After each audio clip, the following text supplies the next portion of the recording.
दोस्तों, आज मैं आपके सामने एक ऐसी कॉमिक पे आया हूँ जिसमें एक से गप्पे हैं। गप मतलब आप समझते हैं ना, झूठ मजाक जैसे झूठ, बिल्कुल मूर्खों वाली हरकतें, सब जो आप विश्वास ही नहीं कर सकते, ऐसी कॉमिक है।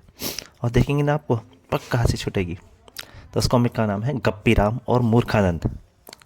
गप्पी राम और मूर्खानंद, ये महान गप्पीबाज अपनी में जो गप्पों का हंसी फोड़ खजाना पेश कर रहे हैं। आइए सुनते हैं अद्भुत गप्प गाथा,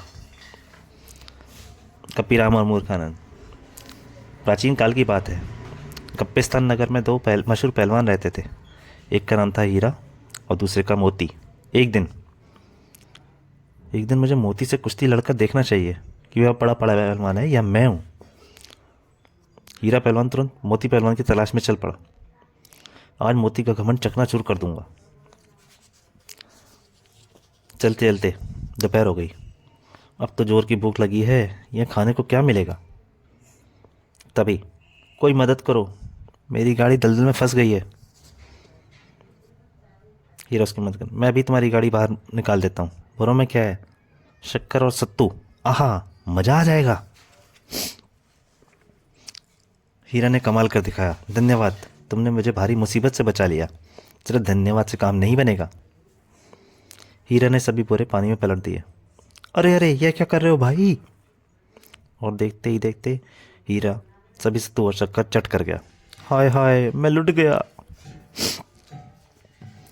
हीरा मोती को ढूंढता हुआ उसके घर पहुंचा, लेकिन मोती की लड़की नगीना को मरे हाथी को पूंछ से पकड़कर घसीटते देखकर दंग रह गया। बाप रे बाप, इतनी ताकतवर लड़की। मेरा नाम हीरा पहलवान है, मोती पहलवान से कुश्ती लड़ने आया हूँ। पिताजी लकड़ी लाने जंगल की तरफ गए। हीरा ने जंगल की राह ली। अब मोती पर मेरी ताकत का रौब जम जाएगा। मोती एक दूसरे से बंधी लकड़ियों कई पहलवानी बैलगाड़ी अकेले ही खींचता आ रहा था।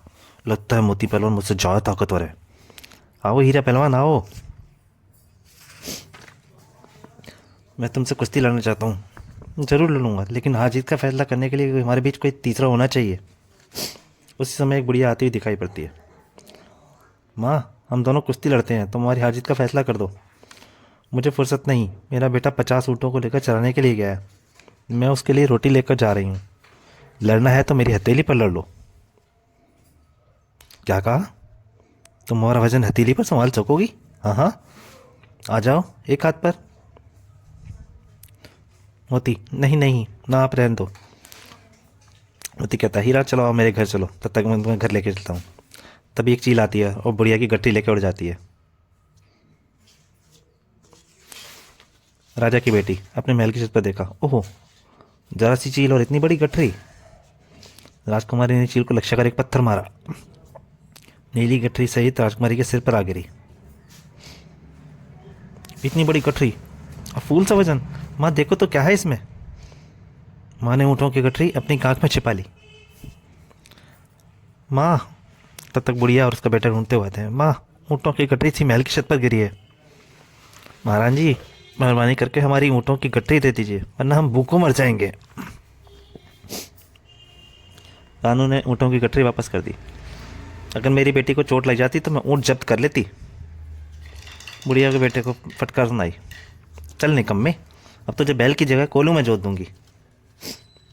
उधर घर आकर मोती पहलवान ने अपनी बेटी को नगीना को बुलाया। बेटी, ये हीरा पहलवान है, हमारे मेहमान हैं, इनके लिए भोजन तैयार करो। नगीना ने 100 मन नाटक गूथा। नगीना ने तमाम तरह के व्यंजन परोसे। मेहमान जी, ये तमाम रोटियां तुम्हें एक बार में खानी है। अरे, मेरे मुंह में इतनी सारी रोटियां एक साथ नहीं समा सकती। तब तुम क्या खाकर मेरे पिताजी से लड़ोगे। नगीना, सारा भोजन एक बार में गटक गई। हीरा पहलवान ने पानी मांगा। तुम सारा पानी एक सांस में पीना होगा, मेरा पेट फट जाएगा। तुम पहलवान हो या चूहा। नगी ने एक सांस में पूरा पानी खाली कर दिया।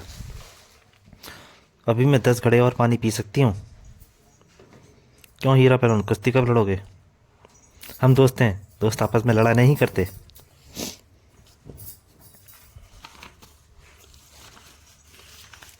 नगीना, मेरे घर चलो, मैं तुम्हें दावत देना चाहता हूँ। ज़रूर चलूँगी।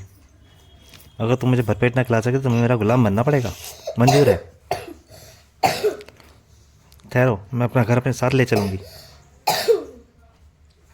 नगीना ने अपना मकान ज़मीन से उखाड़ लिया। ओह, मैं इतना बड़ा मकान नहीं उठा सकता, तुम बुझ लो। नगीना मकान लेके चल देती है। हीरा के घर के सामने लंबा चौड़ा मैदान था। अपना मकान यहीं रख दो, तुम झटपट मेरे खाने का इंतजाम करो। नगीना के सामने मनो पकवान सजा दिए गए। नगीना, खाना शुरू करो। बस तुम्हारे पास इतना ही खाना है? इतने से तो मेरे पेट, चूहों का भी पेट नहीं भरेगा। तुम्हारे चूहे इतना खाना नहीं खा सकते, आओ मेरे साथ। नगीना वह सारा खाना अपने घर के फर्श पर बिखा दिया। देखो मेरे चूहों को, अब तो मेरे पास बिल्कुल नाज नहीं है, मैं तुम्हें नहीं खिला सकता, हार मानता हूँ। मुझे जोर की भूख लगी है, मेरे खाने का इंतजाम करो, नहीं तो मैं तुम्हें खा जाऊंगी। मेरे साथ राजा के यहाँ चलो, वे बहादुरों की बड़ी कदर करते हैं, तुम्हें भरपेट खिलाएंगे। हीरा अपने देश के राजा के पास गया। महाराज, मैं अपने साथ एक बहादुर लड़की लाया हूँ, मैं उसकी बहादुरी का इम्तिहान लूँगा। तो दोस्तों, इस पार्ट में इतना ही, अगले पार्ट में बाकी कहानी पूरी करेंगे। धन्यवाद।